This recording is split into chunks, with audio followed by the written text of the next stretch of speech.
Good morning, ladies and gentlemen. Veterans, young adults, and all the fine children that are here today. We are the veterans of foreign wars, and we appreciate you coming to our Memorial Day service to help us remember, honor, and salute those who died in the armed forces of the United States.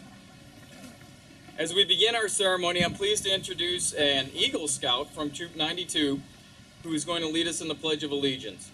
After the pledge, please remain standing. The national anthem will be played by the Hinsdale South High School Band, directed by Patrick Mogg and Alexandra White. For both the pledge and the anthem, if you're a veteran, you may salute. For those not haven't been in the military, you should remove your hats and place your right hand over your heart. I'd now like to introduce Eagle Scout Brett from Troop 97 to come up here and join me at the podium for reciting our Pledge of Allegiance.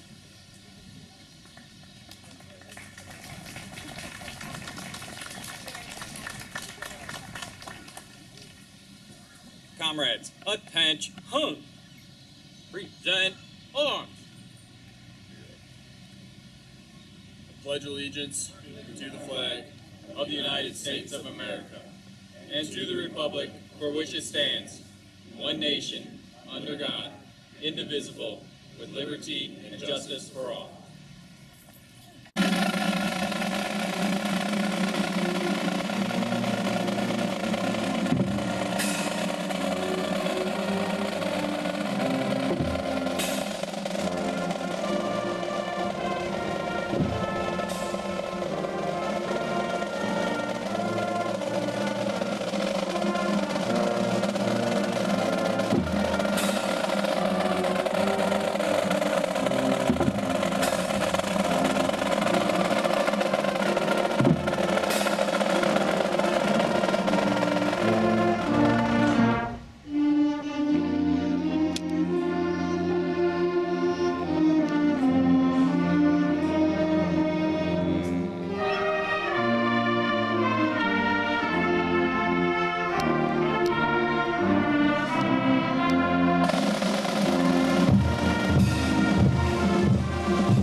At ease. Ladies and gentlemen, you may take your seats.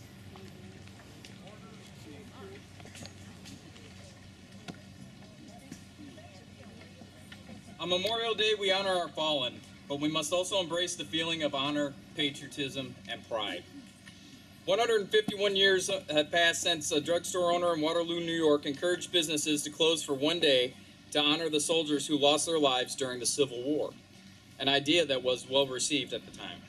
For one day, businesses closed, widows placed fresh wildflowers on graves, townspeople placed wreaths and crosses upon headstones, and flags were flown at half-staff. It was then an American tradition was born. From the earliest days of America's founding, our great nation has been blessed with generation after generation of patriots willing to lay down their lives in defense of our freedom and our way of life. We are truly fortunate to live in a country worth fighting for, to be afforded a way of life worth dying for. Millions of men and women have selflessly answered the call of the nations in need. Throughout our history, they fought for a myriad of reasons: to mend America's wounded spirit, to restore the strength of the free world, and to free the world from tyranny, oppression, cruelty, and evil. Today we pay tribute to those heroic patriots who made the ultimate sacrifice, who bravely rose up and fought for something greater than themselves, protecting a home to which they never returned. We honor their service, we mourn their loss, and we remember the families they left behind. In the quiet stillness of this hallowed day, we must remember there has been no other nation on earth whose sacrifice has been greater than ours, none who have given so much to afford freedom for others. The sacred ground at Arlington and our cemeteries in France, Belgium, Hawaii, and the Philippines remain a somber testament to the steep price of achieving and maintaining freedom around the globe. With heavy hearts, we recall those who are lost. They had names, they had families, they were our brothers and sisters, moms, dads, and children. It is their ultimate sacrifice and the grief-filled tears of parents who have given America their own children, and the spouses who are left to bear unthinkable burdens after their lives are forever changed that have paid the price for the freedoms we enjoy today. In order to repay our debt to them, we must remain dedicated to honoring the legacy of our nation's fallen by educating those who believe Memorial Day is just another holiday and by passing our knowledge along to the next generation so that they may do the same. We must ensure the youth of tomorrow understand the true cost of freedom. There is no greater way to honor the memory of those who have secured it. We honor the dead by helping the living and caring for those who have returned from their wars. Serving with dedication and valor, America's veterans deserve proper medical care and compensation for their many sacrifices to our country. They deserve the opportunity for employment, education, and a home in which to live. Each of us here today must leave with a renewed commitment to do all that we can to help those who have done so much for us and ask nothing in return. As we depart today, we will undoubtedly continue to bear the burden of loss that comes with losing a family member, a friend, one of our brothers or sisters in arms. But we will find comfort in knowing that their lives were not lost in vain, and will remain forever grateful to them for having gifted us the greatest gift on earth, freedom. Thank you for being here today. God bless America's fallen, God bless our troops, and God bless America.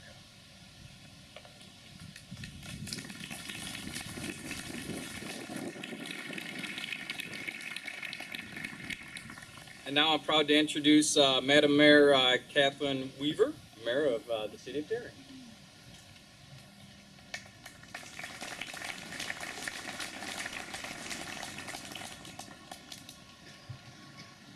Thank you, Commander Schaefer, and members of Post 2838. Thank you. A little shorter than the guy before me here. It is my honor to be here today. And I hope everyone would take a minute to look at the photo that's on the back of their program, our memorial service handout. I hope you take a few minutes to reflect on the photo that is on this back page. And I hope you take it with you today and continue to reflect on that photo. Do we need a more poignant example of what Memorial Day is all about? Teddy Roosevelt, our 26th President of the United States, had a well-known speech called The Man in the Arena. It goes like this: it is not the critic who counts, not the man who points out how the strong man stumbles, or where the doer of deeds could have done better. The credit belongs to the man who actually is in the arena, whose face is marred by dust and sweat and blood, who strives valiantly, who errs and comes up short again and again, because there is no effort without error or shortcoming, but who knows the great enthusiasms, great devotions, who spends himself for a worthy cause, who at the best knows in the end the triumph of high achievement, and who at the worst, if he fails, at least he fails while daring greatly, so that his place shall never be with those cold and timid souls who knew neither victory nor defeat. It is these men and women we honor today who did not shrink from their duty to preserve and defend the freedoms we frequently and too often take for granted in this great country of ours. Each veteran put their life on the line in service to our country, and we owe each one of them a debt of gratitude for their service. Yet, a simple thank you does not seem enough. But it is all we have to offer to let you know your service was not in vain. President Ronald Reagan gave a compelling argument why we need our men and women to step up to serve our country. He said, "Freedom is never more than one generation away from extinction. We didn't pass it on to our children through the bloodstream. It must be fought for, protected, and handed on to them to do the same." or one day we will spend our sunset years telling our children and our children's children what it was once like in the United States when men and women were free. Let us be vigilant and not let that happen. As we observe conflicts in every corner of the world today, we see an enemy that takes on a different mantle. One of the most frightening enemies is one that uses religion to wage war. This is so adverse to one of the basic principles of America, what we were founded on, the freedom of religion. Let us defend every person's right to practice their religion, and we cannot let religion be used to divide us.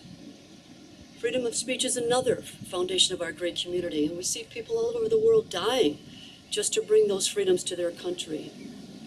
These are more examples of why we need to defend our freedoms and why we are so grateful to those who have answered the call to duty. I am so glad that our country takes one day out of our busy lives to say thank you. On this Memorial Day 2017, I would like to say thank you. God bless America. God bless everyone here.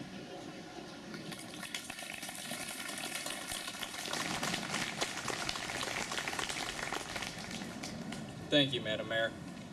And now I'd like to introduce one of our comrades, Matt Goodwin, who has recently returned from deployment to say a few words. Matt? Thank you, Commander. Thank you, Madam Mayor, for your words. Public speakers like Madam Mayor Weaver and myself, we like to use quotes from past members of politics or artists or things of that nature, because a lot of times their words have said what we truly feel and what we believe. The mayor mentioned Teddy Roosevelt, who himself was a combat veteran. I'd like to quote another veteran and talk about what it means for why we're here today. And it's a pretty often used line, many of you are familiar with it, but John F. Kennedy, as we stand here today on what would be his 100th birthday, once said, "Ask not what your country can do for you, but ask what you can do for your country." We hear that quite often, but as we stand here today on Memorial Day, the day that we honor those who gave the ultimate sacrifice for their country, those words ring true as true can be in our ears. I recently returned home from Guantanamo Bay, Cuba, where I was a member of Joint Task Force Guantanamo, housing the world's worst terrorists that we've ever known. The enemy that the mayor talked about just a moment ago. Those that would fly planes into towers.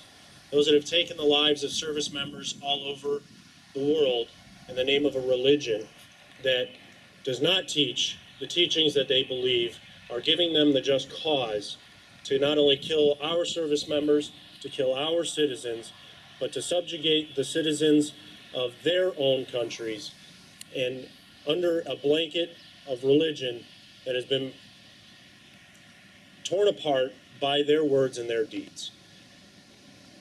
Down there at Guantanamo Bay, Cuba, there's an unprecedented move now for the last several years to bring these terrorists before a legal tribunal, military commissions, so that they can face justice for the actions that they've perpetrated upon us. Some may agree with that, some may not agree with that. But as we stood here today and talked about and faced the flag and gave the Pledge of Allegiance, the last phrase talks about justice for all. It talks about peace for all.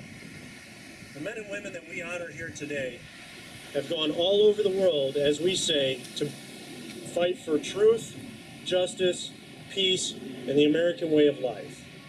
We don't go to these far-off lands to try to do things and bring an American society into their cultures. Instead, we try to bring the values, the morals, and the beliefs that we hold true to them, such as freedom, justice, and peace. The men and women we honor here today have died, bringing that, what we hold true, to those who have not had that in all of their lives. We bring it throughout the world so that the world can be a better place. And so those same values and beliefs, which hold that justice shall be served upon those that it deserves to be served upon, shall do so.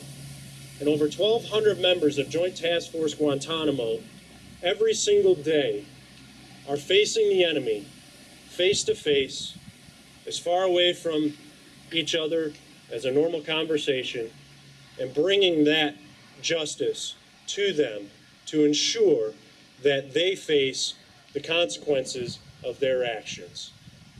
And they represent the many men and women who every single day around the world are doing the same thing, whether they be soldiers, sailors, airmen, Marines, or Coast Guardsmen, protecting and defending our way of life.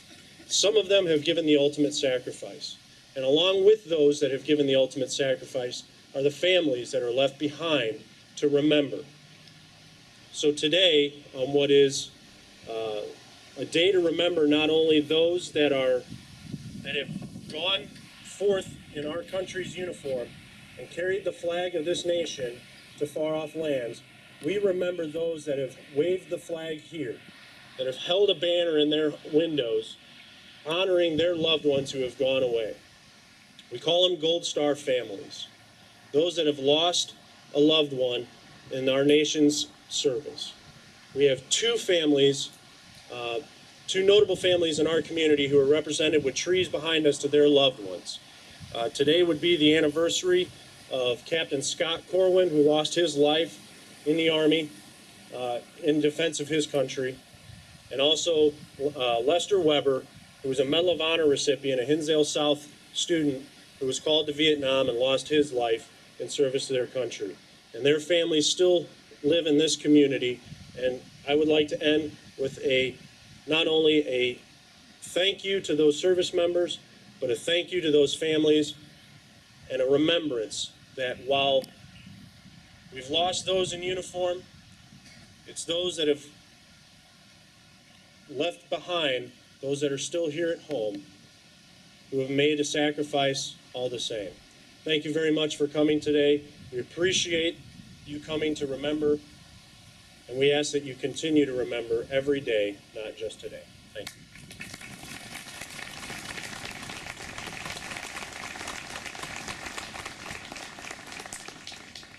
And now I'd like to introduce one of our past commanders, Terry Adma, for a few comments. Thank you, Marty. Well, first of all, I remember back in World War II, General Patton was in the midst of a bunch of storms and had a battle planned. He told his chaplain to pray for good weather. Well, that chaplain was successful, and we did the same thing to our chaplain. He brought us 2 nice days here instead of the rain that we normally have. Now, this year, we remember a 100-year anniversary. 100 years ago, America entered World War I. World War I was a global war originating in Europe that lasted from July 28, 1914 to November 11, 1918. It started after the assassination of Archduke Franz Ferdinand of Austria. I said it was America's 100-year anniversary because we didn't get involved until 1917. We tried to avoid it when German U-boats sank British liner RMS Lusitania on May 7th of 15. 128 Americans were among the dead. President Woodrow Wilson then demanded an end to German U-boat attacks on passenger ships. For a while, Germany complied. In January of 1917, Germany resumed unrestricted submarine warfare. After sinking 7 U.S. merchant ships that included the death of our first U.S. servicemen on April 1st, President Wilson called for war in Germany, which Congress declared 5 days later. That was about a month and a half ago, minus 100 years. About a month from now, on June 26th, American Army and Marines would land in France. That war would last another year and a half, ending on November 11th, 1918. Next year, we will be here at Darien Community Park on that same day to remember the end of World War II, because as you know, November 11th is Veterans Day. Now, please join us in one of our post traditions for this day. We will pick our own poppy, place it at our one cross, symbolizing the many crosses and cemeteries across the world. While we're placing our poppies, I'll read the names of Illinois military who died since last Memorial Day in 2016. Be ever mindful that every one of our military from every state is a family member who will be missed. Scouts from Troop 97 will be passing out the poppies. I hope everyone here will join in and follow our members and the Scouts. Come on up, two volunteers there. I got helmets with poppies right there for you. This year, I've asked them to pass out two poppies for each of you. One to put at the cross and the other to keep. All right, our guys, form a line. Let's start it off.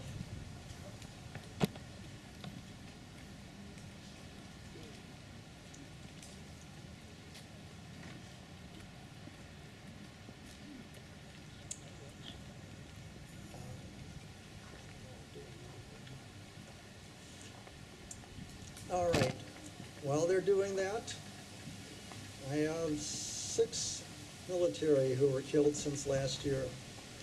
Staff Sergeant Adam Thomas, age 31, 10th Special Forces Group. He was from Elgin, Illinois. Sergeant Douglas Riney, age 26, 1st Cavalry Division, the Army. He was from Fairview, Illinois. Senior Chief Special Warfare Operator, William Ryan Owens, age 36, Naval Special Warfare Command. He lived in Peoria. PFC, Tyler R. Lubelt, age 20, 1st Cavalry Division, Army. Lived in Tamaroa. Sergeant Joshua P. Rogers, age 22, the 75th Ranger Regiment, Army. He lived in Bloomington. Staff Sergeant Christopher Wilbur, age 36, 4th Infantry Division, Army. He lived nearby here in Granite City, Illinois. Now let me add to the list of those veterans and the veterans of all wars, the 6 members of our post who passed away since we were all together last Memorial Day. Alphabetically, they are Donald Donar, William Eisler, Bill Marchetti, Philip Onigan, Chester Pizor, and Joseph Seawick. Finally, there are the 16 veterans listed in one of the newspaper's obituaries yesterday, including a World War II Navy Waves. That was the women's branch of the Navy back then. They had their separate one. It stood for Women Accepted for Volunteer Emergency Service. WAVES, or WAVES. Now I'll have the Hinsdale South Band play God Bless America while we're doing our procession here. And it looks like they may have to do it once or twice, or 3 times even, maybe. Thank you.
States, you're remembering those who died for their countries.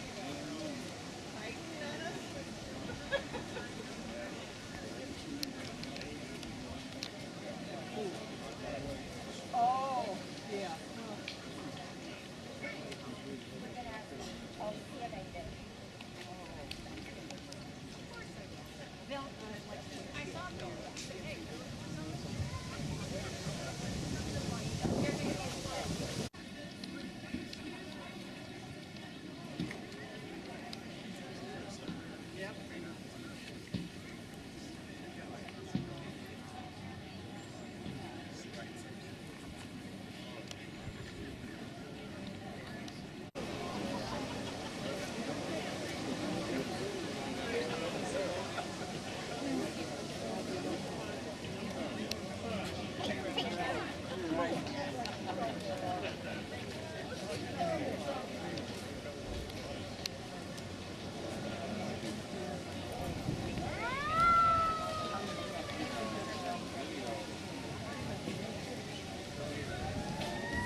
And distribute them to you guys, and then we buy some more.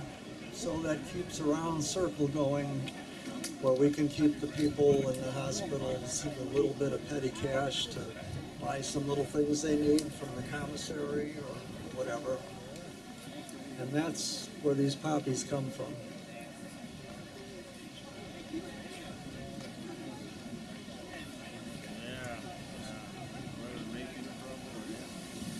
The story of the VFW Buddy Poppy begins by a Canadian surgeon, Colonel John McCrae, who wrote the poem In Flanders Fields, The Poppies Blow.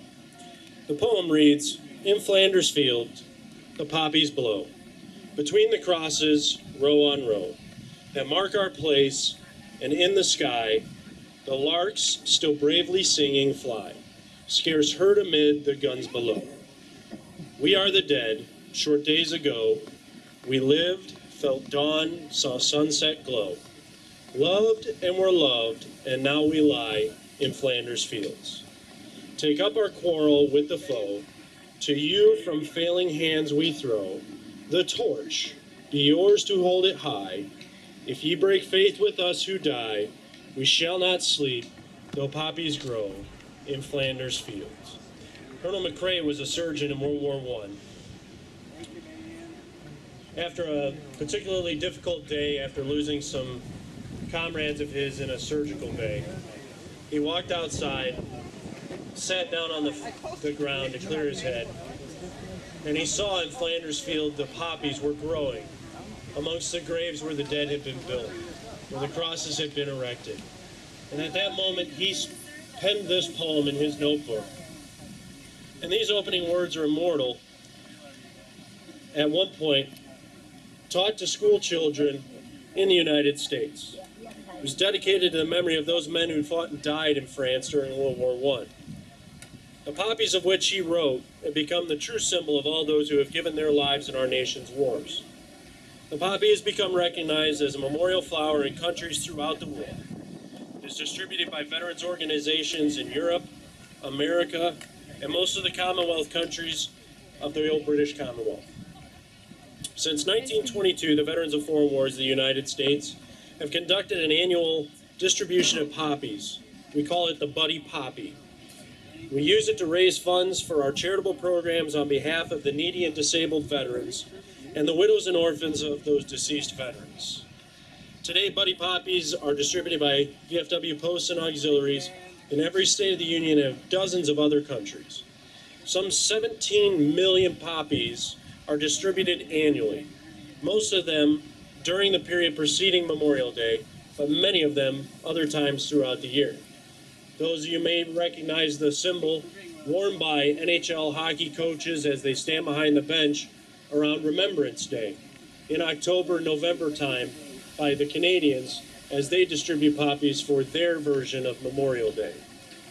More than $1.5 million is raised each year through the distribution of Buddy Poppies, and all of it strictly accounted for and dedicated entirely to veterans' welfare.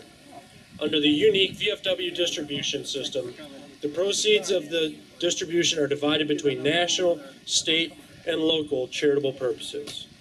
When you drop money into the canisters as the VFW distributes these poppies, you have contributed to the VFW National Home for Children of Deceased or Disabled Veterans at Eaton Rapids, Michigan, to the National VFW Rehabilitation Service in Washington, D.C., to the VFW Rehabilitation Service in your own state, and to direct assistance programs for needy and disabled veterans right here in the community. The services made possible through your donation are available to all needy veterans, not just those who are members of the Veterans of Foreign Wars. Hundreds of thousands of non-members are assisted with disability claims and served in hospitals each year by the VFW and its posts and auxiliaries. The person from whom you got your poppy is a volunteer. His or her supervisor is a volunteer. And the people who help organize the distribution are volunteers. Their only pay is the satisfaction which comes from devoting time and effort to this worthy cause.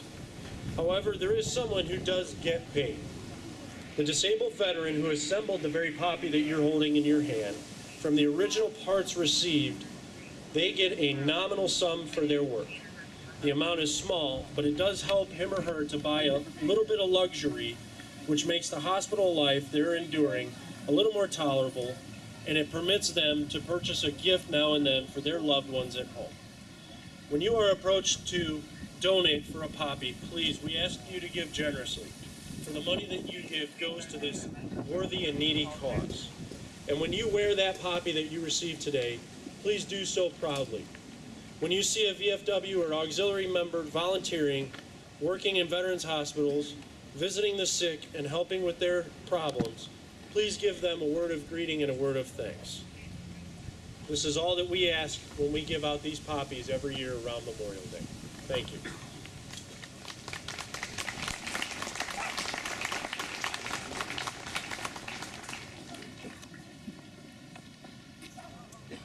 All right, now I'll return the mic to our commander, Marty Schaefer.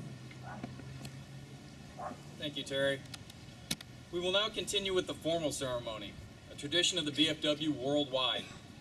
As long as two comrades survive, so long will the veterans of foreign wars of the United States render tribute to our heroic veterans, dead and alive.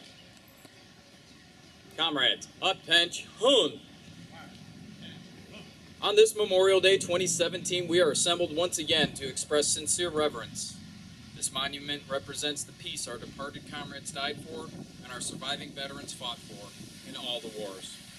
Our presence here is in solemn commemoration of these men and women, an expression of our tribute to their devotion to duty, to their courage and patriotism.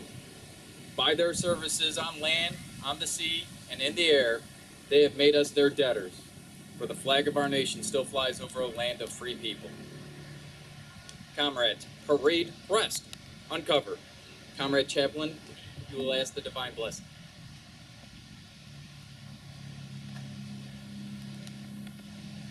Father of us all, in the depth of our silent reverence, we realize the truth of the inspired words. I am the resurrection and the life. He that believeth in me, though he were dead, yet shall he live. Help us be faithful unto thee and one another. Look with mercy on the widows and children of our departed comrades. We beseech thee, and with thine own tenderness, console and comfort all our veterans and those who are bereaved. Heavenly Father, bless our country with freedom, peace, and righteousness. Through thy favor, may we meet at last before thy throne in heaven. We praise thy great name forever and ever. Amen. Amen. Recover. Comrades, attention! Officers and members of Darien Memorial Post 2838, Veterans of Foreign Wars. We will now pay solemn tribute to our veterans wherever they are. Senior Vice. On behalf of the Veterans of Foreign Wars of the United States of America, Darien Memorial Post 2838, I place this wreath as a symbol of our remembrance.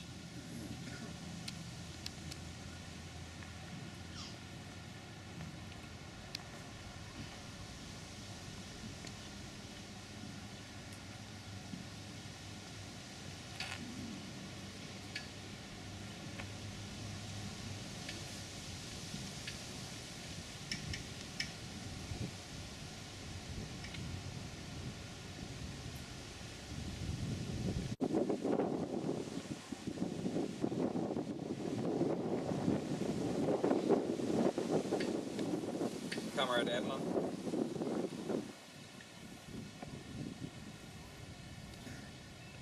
I place this symbol of purity on the wreath. May each future generation emulate the unselfish courage of all who fought for freedom.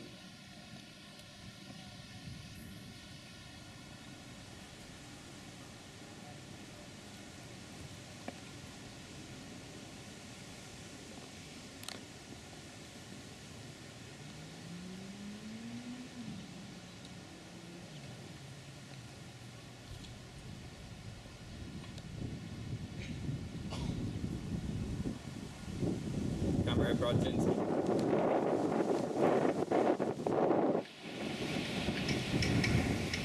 In memory of the heroic dead who have fallen and the veterans who served in defense of the United States of America, I place this tribute of our devotion and everlasting remembrance.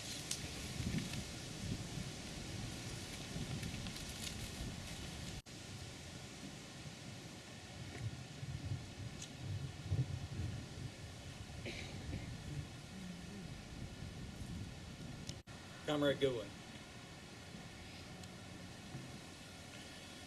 I place this emblem of eternity. Its color bespeaks life everlasting.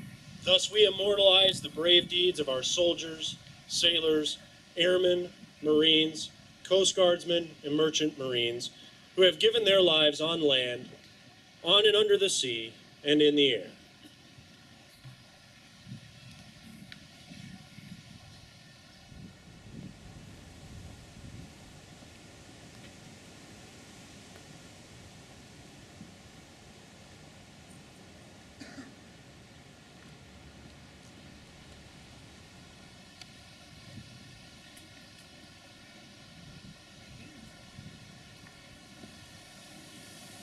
On behalf of our glorious republic, for whose integrity our comrades enlisted and served, I place this emblem of our nation.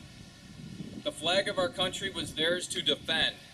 Its glorious colors shall wave over them in death as in life for everyone to behold.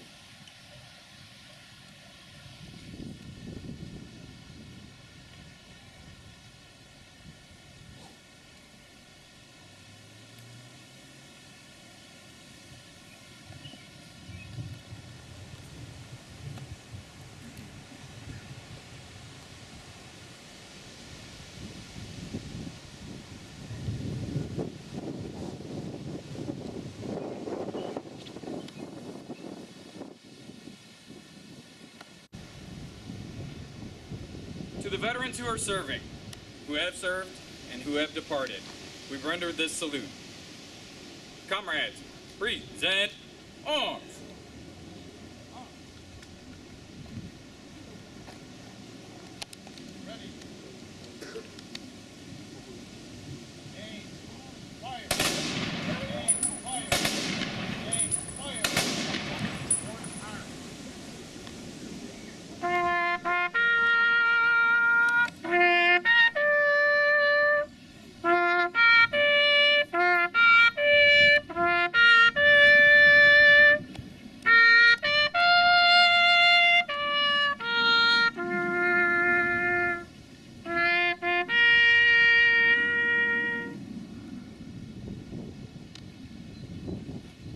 Order arms. At ease. Ladies and gentlemen, this concludes the formal portion of our ceremony. I thank you for your attendance today. Anecdotally, amongst ourselves, we believe this is probably one of the biggest turnouts we've ever had. So I thank you for joining us as we remember our fallen. I'd also like to thank Darien Mayor Kathleen Weaver for her speech and her attendance today. Madam Mayor, thank you very much. Band directors Patrick Mogg and Assistant Director Alexander White and the Hinsdale South High School Band.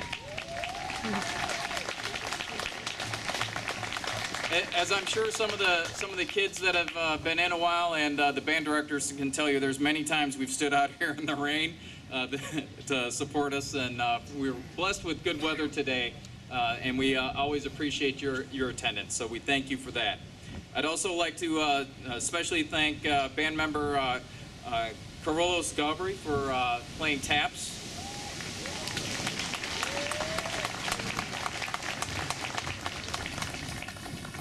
and we're always happy to have them as they play our closing music. I'd also like to thank Andy Salgado of the GRMC band for providing us with the great sound system today as he did for the last several years. Thank you, Andy. I'd like to thank our Eagle Scout Brett for coming up and leading us in the pledge. Brett, thank you very much, young man. And I'd like to thank Kathy and the members of the Darien Garden Club. They maintain the plantings here at the Peace Memorial.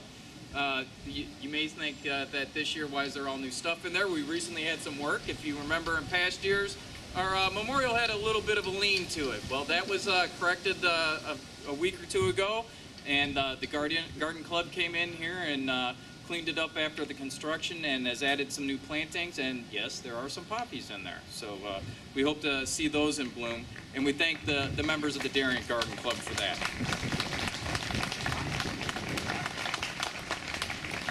And finally, once again, I thank all of you for your attendance on this solemn day.